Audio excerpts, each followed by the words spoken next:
Ketua DPD RI AA Lanyala Mahmud Mataliti kembali mengingatkan Menteri Koordinator Bidang Kemaritiman dan Investasi Luhut Binsar Panjaitan untuk tidak meneruskan polemik penundaan pemilu 2024.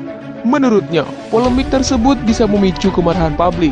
Demi kebaikan bangsa dan negara, saya ingatkan agar Menko Luhut tidak meneruskan polemik ini.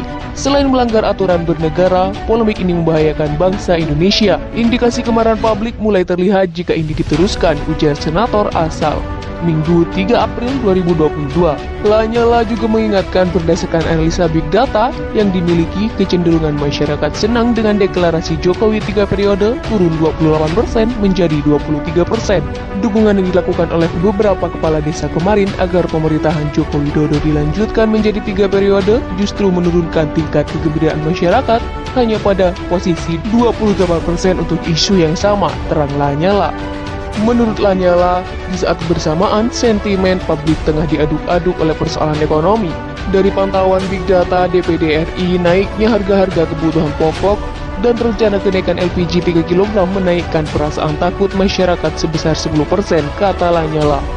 Ia juga menyampaikan bahwa ada potensi peningkatan kemarahan publik soal deklarasi Jokowi 3 periode.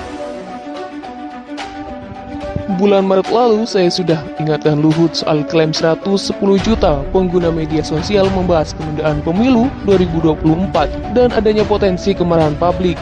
Saat itu, skor emosi marah publik mencapai angka 8%, saat ini skor marah publik meningkat menjadi 12%, terang Lanyala.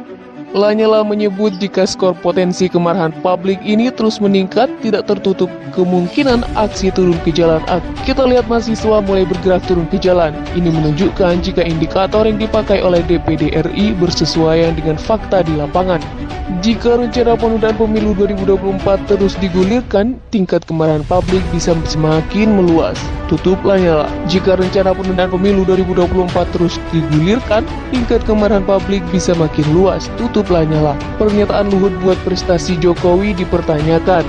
Rocky Gerung, jadi apa yang mau dipujikan? Pernyataan Menko Marves Luhut Binsar Panjaitan terkait KTT G20 membuat prestasi Presiden Jokowi kini dipertanyakan. Diketahui, Luhut mengatakan bahwa masyarakat Indonesia harus bersyukur memiliki presiden seperti Pak Jokowi yang memiliki segudang prestasi.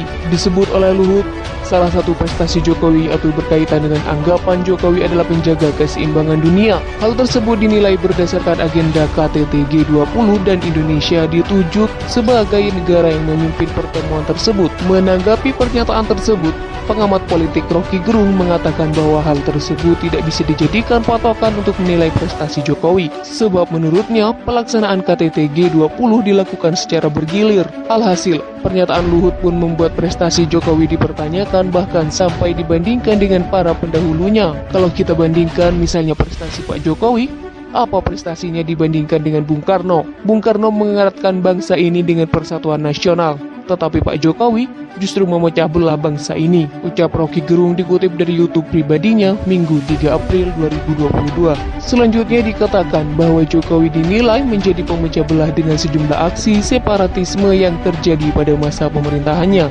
Kalau profil nasional, ya pemerintahan Pak SBY terkenal sebagai presiden yang tampil di forum internasional. Demikian juga Gus Dur, Bung Karno, Soeharto apalagi. Namun Pak Jokowi enggak tampil di internasional. Bahkan di Asia kan profil politik kita menurun, ungkapnya.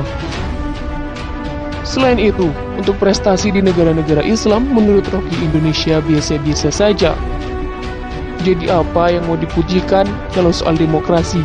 Ada seminar yang mengangkat tema mencegah mundurnya demokrasi. Jadi sebetulnya demokrasi memang lagi mundur, ucapnya.